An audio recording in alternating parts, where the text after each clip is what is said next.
مرحبا أهلا النوادي. Yang kedua,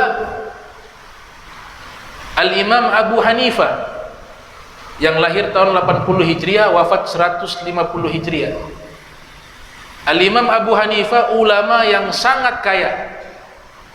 Itu pakaiannya puluhan juta. Pakaian yang biasa beliau pakai itu harganya puluhan juta. Untuk menunjukkan kebesaran para ulama dan menghormati ilmu. Makanya beliau memilih pakaian-pakaian yang mereknya mahal di zamannya. Sehingga dihitung oleh para ulama, pakaiannya Abu Hanifah itu hampir masuk 100 juta. Pakaian yang beliau pakai sehari-hari. Beliau pedagang kain sutra. Punya satu toko di pasar. Dan ada di tokonya ini unik. Ada satu toko, kemudian di sampingnya juga ada ruangan kelas. Sambil berdagang, kalau ada waktu senggang, beliau ke ruangan kelas mengajar di situ. Sudah ada murid-murid yang siap belajar. Dia lihat ada satu orang anak punya potensi menjadi ulama besar, namanya Abu Yusuf. Abu Yusuf ini cerdas, pandai, rajin. Akan tetapi beliau bukan orang yang mampu, anak yatim. Ibunya hanya seorang yang profesinya sebagai tukang cuci baju, tukang laundry. Beberapa hari libur Abu Yusuf. Abu Hanifah memperhatikan di mana Abu Yusuf. Ternyata dapat informasi Abu Yusuf libur belajar karena sedang mencari nafkah, kerja di tempat cuci pakaian.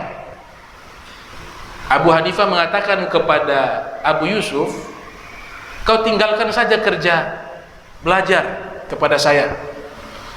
Maka Abu Yusuf bolos kerja. Dia ikut belajar kepada Abu Hanifah. Sang ibu datang di tempat kerjanya Abu Yusuf, bertanya, "Di mana putra saya?" Mereka katakan ikut kepada seorang yang sudah tua berjubah. Sang ibu tahu biasanya ini dia pergi belajar kepada Abu Hanifah. Maka sang ibu datang dengan keadaan marah menghampiri Abu Hanifah. Ketika sampai di tempatnya Abu Hanifah, Abu Yusuf sedang belajar, Abu Hanifah sedang mengajar. Tiba-tiba sang ibu ini marah. Dia teriak, "Wahai orang tua," dia katakan kepada Abu Hanifah, "Kau suruh anak saya belajar, terus nanti kami makan apa sebentar? Kalau kau kaya silakan, tapi ini kami makan pun susah."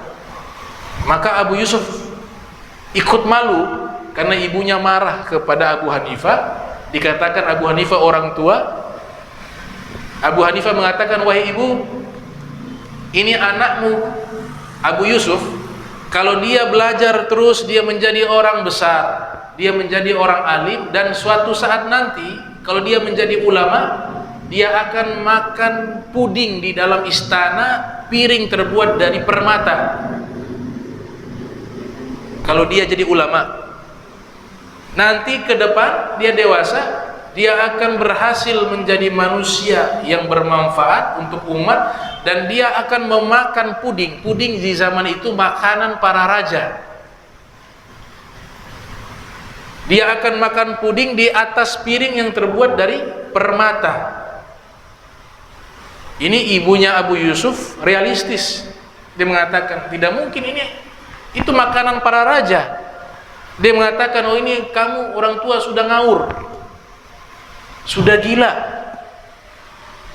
Abu Hanifah dengan lembut mengatakan, "Sudah begini wahai ibu, kalian punya penghasilan setiap hari berapa untuk kalian punya nafkah?" Dia katakan, "Sekian." Kata Abu Hanifah, "Saya akan menjamin kebutuhan kalian. Setiap hari saya lebihkan. Itu gaji kalian sekian, saya lebihkan. Asalkan Abu Yusuf kau biarkan dia belajar kepada saya." Maka dikasih uang oleh Abu Hanifah, dikasih subsidi langsung. Maka sang ibu mengizinkan. Nah, waktu berjalan, Abu Yusuf menjadi ulama besar, sampai dijuluki Qadil Qudat, hakimnya para hakim. Pernah dalam satu acara Daulah Abbasiyah, khalifahnya Harun ar-Rasyid mengundang Abu Yusuf ke istana. Abu Hanifah sudah wafat.